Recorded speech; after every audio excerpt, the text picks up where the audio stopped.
विद्यार्थी मित्रांनो, आपण दोन महत्त्वाचे मुद्दे बघणार आहोत. पूर्ववैदिक कालखंडामधील धार्मिक जीवन आणि आर्थिक जीवन.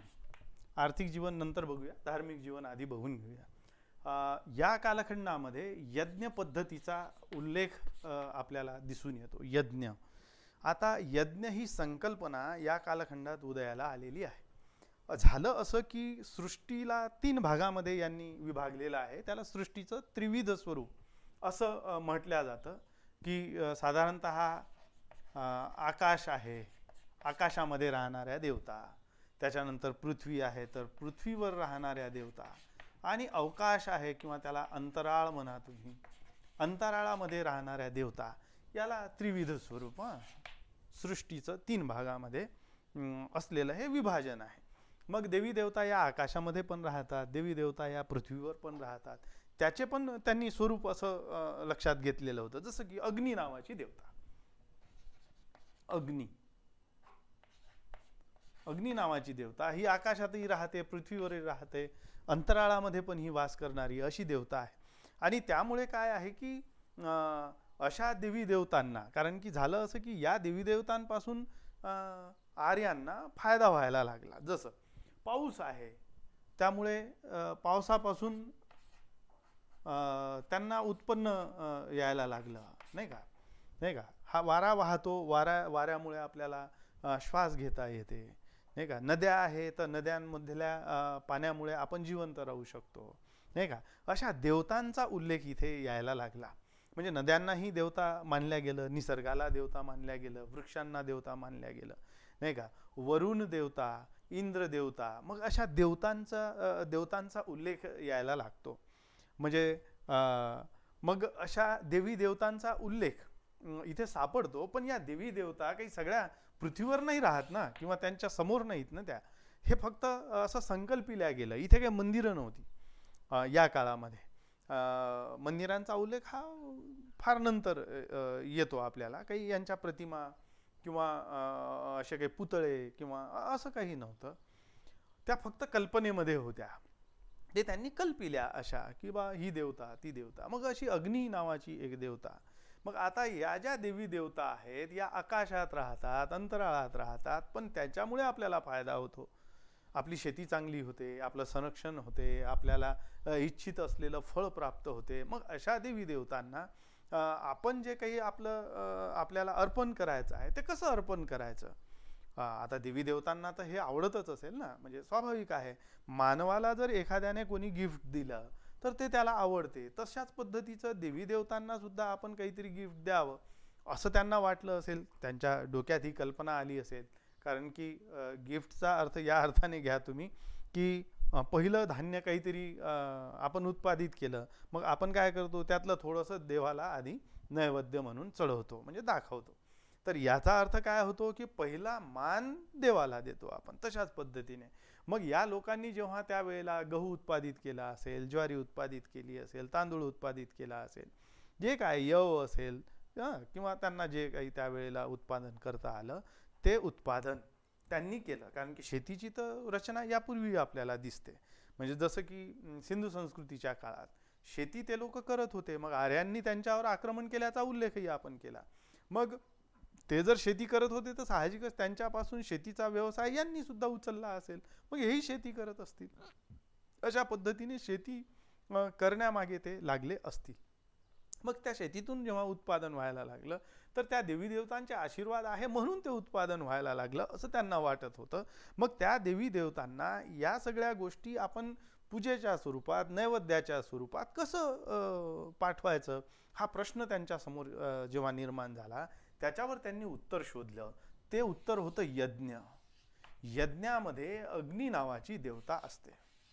यज्ञ जेव्हा पेटवला जातो तेव्हा त्याच्यामध्ये अग्नी नावाची देवता आहे. मग अग्नी जमिनीवर जरी पेटवला तरी हा अग्नी धुराच्या रूपाने वर जातो, म्हणजे आकाशात जातो, अंतराळात जातो, म्हणजे जिथे कुठे तो ईश्वर असेल तिथपर्यंत ते पोहोचते, अशी ती कल्पना होती त्यांच्या डोक्यात.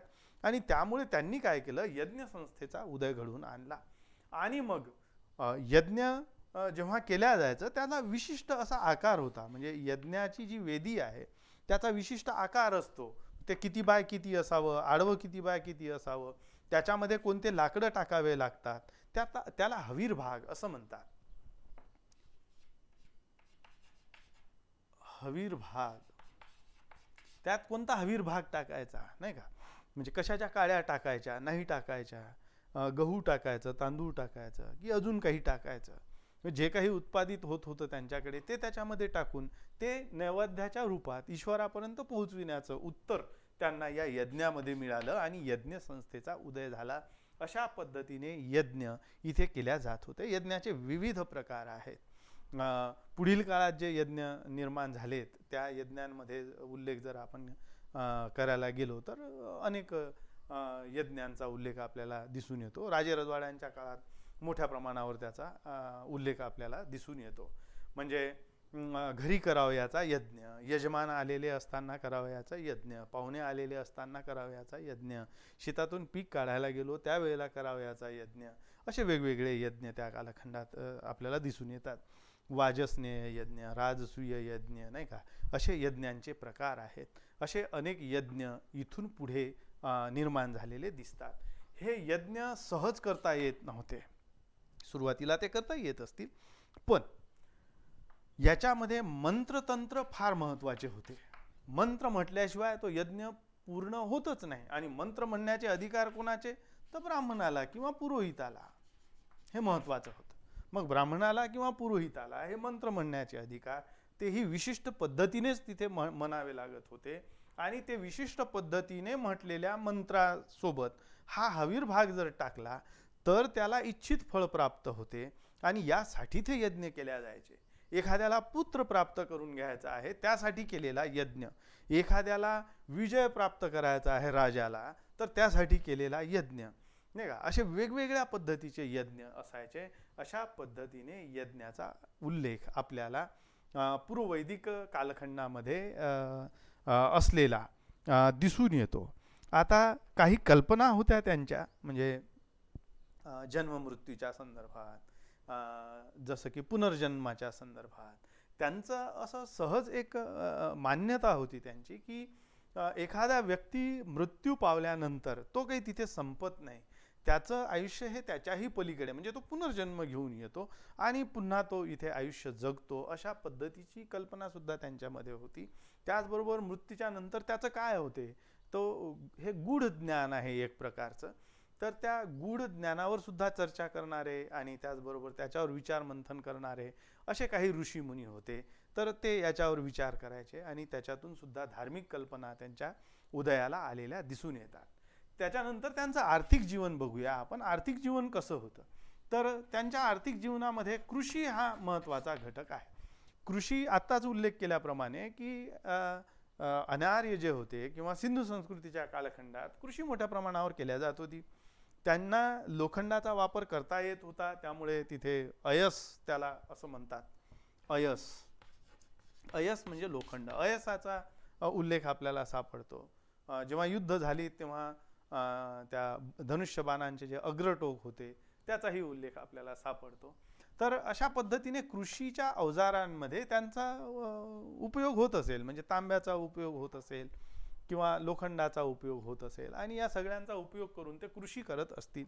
त्याचबरोबर शेतीला पाणी देण्यासाठी नहरची व्यवस्था त्या ठिकाणी होती आणि याच्यातून ते यव किंवा जव असा शब्द आपल्याला सापडतो. यवाचं ते उत्पादन करत असतील, तांदूळाचं ते उत्पादन करत असतील, तिळांचं ते उत्पादन करत असतील. म्हणजेच काय की खाण्यापिण्याच्या वस्तू कृषीतून ते उत्पादित करताना आपल्याला दिसतात. यासोबतच त्यांच्याकडे पशुपालन हा एक व्यवसाय फार महत्त्वाचा होता. पशुपालन ते लोक करत होते. त्यांच्याकडे गाई गुरंढोरं होते, त्यामुळे दूध दुभतं मोठ्या प्रमाणावर होत असेल त्यांच्याकडे. तुपाचे पदार्थ मोठ्या प्रमाणावर त्यांच्याकडे होत असतील. अशा पद्धतीने पशुपालनाची कला त्यांना अवगत असल्यामुळे त्या पशुच्या भरोशावर ते शेतीसुद्धा करत होते. कारण की शेतीमध्ये पशूंची त्यांना आवश्यकता होती आणि शेती करायची म्हटल्यावर पशूंची आवश्यकता आहे म्हणून ते पशुपालन करत असतील. सोबत सोबत दूध दुभत्यांची गरज होती म्हणून सुद्धा ते पशुपालन करत असतील. मांसाहार सुद्धा ते करत असतील म्हणून सुद्धा पशुपालन ते करत असतील. अशा पद्धतीने कृषी ते करत होते, पशुपालन ते करत होते. ठीक आहे. त्याचबरोबर नंबर 3चा मुद्दा घेऊ, ते व्यापार सुद्धा करत होते. व्यापार म्हणा, त्याला तुम्ही दळणवळण म्हणा, व्यापार आणि दळणवळण यांचं होताना आपल्याला दिसते. म्हणजे कृषी करत होते म्हणजेच काय की अतिरिक्त उत्पादन ते करत असतील, दूध दुभतं त्यांच्याकडे होतं तर तेही विकण्यासाठी ते बाजारात जात असतील. म्हणजेच काय की एका ठिकाणावरून वस्तू दुसऱ्या ठिकाणी नेऊन विकण्याचं काम तिथे ते करत असतील. म्हणजे दळणवळण पण करत असतील, व्यापार पण करत असतील. आणि त्यामुळे तिथे जे काही उल्लेख येतात आपल्याला नाण्यांचे, जसं निष्क, हे सोन्याचे नाणे होते असं म्हटलं जातं. निष्क आहे, करशापण आहे, करशापण आहे, यांचा उल्लेख आपल्याला दिसतो. म्हणजेच काय की वस्तूंची देवाणघेवाण करण्यासाठी या नाण्यांचा सुद्धा उपयोग तिथे होत असावा. एका ठिकाणावरून दुसऱ्या ठिकाणी जाण्यासाठी त्यांच्याकडे घोडे असतील, गाई बैल असतील, याच्यावर सुद्धा ते व्यापार करत असतील, दळणवळण करत असतील. काही ठिकाणी असा उल्लेख येतो की रथांचा सुद्धा उल्लेख येतो. जसं सैन्यामध्ये घोड्यांचा उल्लेख येतो. घोड्यावर बसून ते लढत होते किंवा नाही हे सांगता येत नाही, पण रथस्वार होते असा उल्लेख त्या ठिकाणी आपल्याला दिसून येतो. म्हणजेच काय की इतर उद्योगधंद्यांमध्ये या सगळ्या गोष्टी येताना दिसतात. जसं धनुष्यबाणाचा प्रतंचा तयार करणे, म्हणजे त्या दोरी तयार करणे, चमड्यापासून त्या तयार केल्या जात असतील, म्हणजे असे उद्योग तिथे होते. ते दोरी विणण्याचा उद्योग त्यांचा असे, किंवा शेतातून तयार झालेला माल विकण्यासाठी दुसरीकडे जाणे, असं दळणवळणाची सुद्धा त्यांना गरज भासत होती. त्याचबरोबर व्यापाराची, वस्तुविनिमयाची, या सगळ्या बाबी तिथे होताना आपल्याला त्यांच्या आर्थिक जीवनामध्ये दिसून येतात. सोबतच असं म्हणता येईल की त्यांना दळणवळण करण्यासाठी ते समुद्रावर जात होते असं तर काही कुठे उल्लेख आपल्याला सापडत नाही, पण एखादी नदी पार करण्यासाठी त्यांच्याकडे होड्या असतील, छोट्या बोटी असतील, आणि त्या बोटींमधून ते या गावातून त्या गावात जर नदी वगैरे लागत असेल तर त्या होडींमधून, त्या बोटींमधून ते माल नेऊन दुसरीकडे विकत असतील, असाही उल्लेख आपल्याला या ठिकाणी सापडतो. एकूण काय म्हणायचं आहे मला की त्यांचं सामाजिक जीवन, त्यांचं धार्मिक जीवन, त्यांचं राजकीय जीवन, त्यांचं आर्थिक जीवन हे समृद्ध होतं. आणि ते त्यामध्ये म्हणजे आपलं समाज जीवन परिपूर्ण ते जगले. त्याचबरोबर त्यांचं आर्थिक जीवनसुद्धा परिपूर्ण होतं, ते जगलेत. आणि त्यांनी त्यांच्या पद्धतीने व्यापारामध्ये जशी वृद्धी करायला पाहिजे होती त्या पद्धतीची त्यांनी केलेली दिसून येते. त्याचबरोबर कृषीमध्ये जी वृद्धी करायला पाहिजे होती ती त्यांनी केलेली दिसून येते. अशा पद्धतीचा उल्लेख आपल्याला पूर्ववैदिक कालखंडामध्ये धार्मिक जीवनाचा आणि आर्थिक जीवनाचा करता येईल.